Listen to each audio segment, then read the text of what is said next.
Attack സംബന്ധമായ പ്രശ്നങ്ങൾ കണ്ടുപിടിക്കുവാനുള്ള നൂതന മിഷണറി സഹായവും ഇവിടെ ലഭ്യമാണ്. പൂക്കോട്ടുംപാടത്ത് 24/7 പ്രവർത്തിക്കുന്ന ഏക speciality hospital Mitra hospital, Nilambur road, Pookkottumpadam. നരേന്ദ്രമോദിയുടെ വികസന കാഴ്ചപ്പാടിലേക്ക് കേരളവും മാറണമെന്ന് NDA സ്വതന്ത്ര സ്ഥാനാർത്ഥി EP കുമാരദാസ്. വണ്ടൂർ മണ്ഡലം സ്ഥാനാർത്ഥി പര്യടനത്തിനിടെ കാളികാവിൽ പ്രസംഗിക്കുകയായിരുന്നു അദ്ദേഹം. ചോക്കാട് നിന്നും ആരംഭിച്ച സ്ഥാനാർത്ഥി പര്യടനം തുവൂരിൽ സമാപിച്ചു. ചോക്കാട്, കാളികാവ്, തൂർ പഞ്ചായത്തുകളിലാണ് NDA സ്ഥാനാർത്ഥി പര്യടനം നടത്തിയത്. രാവിലെ 10 മണിക്ക് ചോക്കാടിൽ വെച്ച് BJP ജില്ലാ ജനറൽ സെക്രട്ടറി ബിജു സാമുവൽ ജാഥ ഉദ്ഘാടനം ചെയ്തു. കേരളത്തിന്റെ ക്ലാവ് പിടിച്ച ഇടത് വലത് മുന്നണി സംസ്കാരം മാറ്റി നിർത്തി ഒരു വികസന സ്വയം പര്യാപ്തത കൂട്ടായ്മയാണ് രൂപപ്പെടേണ്ടത്.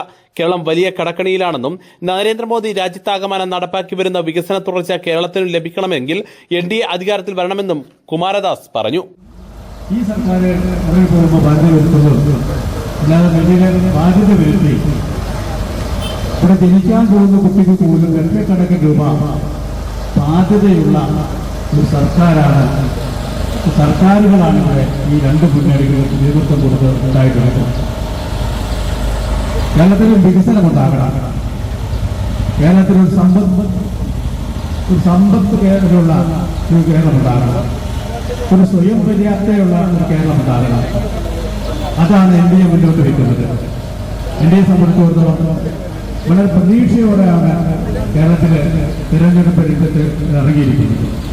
കേരളത്തിന്റെ ജനങ്ങൾ മുഴുവൻ തന്നെ ഈ ക്ലാവ് പിടിച്ച മുന്നണി സമ്പ്രദായത്തെ മാറ്റി ഒരു പുതിയ തലത്തിലേക്ക് ഈ കേരളത്തിൽ എത്തിക്കാനുള്ള നരേന്ദ്രമോദി മുന്നോട്ട് വെച്ചിട്ടുള്ള വികസന കാഴ്ചപ്പാടുകൾ, ആ കാഴ്ചപ്പാട് കേരളത്തിന്റെ അടിസ്ഥാനത്തിൽ കേരളവും അതിന്റെ ഭാഗഭാക്കാകണം എന്ന രൂപത്തിൽ NDA ഈ തെരഞ്ഞെടുപ്പ് നേതാവിൽ ഇറങ്ങിയിട്ടുണ്ട്. അതിന്റെ ഒരു ഭാഗമായാണ് ഈ വണ്ടൂരിൽ NDA ആ സ്ഥാനാർത്ഥിയായി ഞാൻ വന്നിരിക്കുന്നത്. അവനെ ഈ കേരളത്തിന്റെ വികസനം, ഒരു സ്വയം പര്യാപ്ത കേരളം, ഒരു സമൃദ്ധമായ ഒരു കേരളം, അതേപോലെ തന്നെ മുഴുവൻ വിദ്യാഭ്യാസ രംഗത്ത് നമ്മൾ ഓരോ രംഗത്തും പരിശോധിക്കുക. ഞാൻ വിശദമായി സംസാരിക്കുന്നില്ല.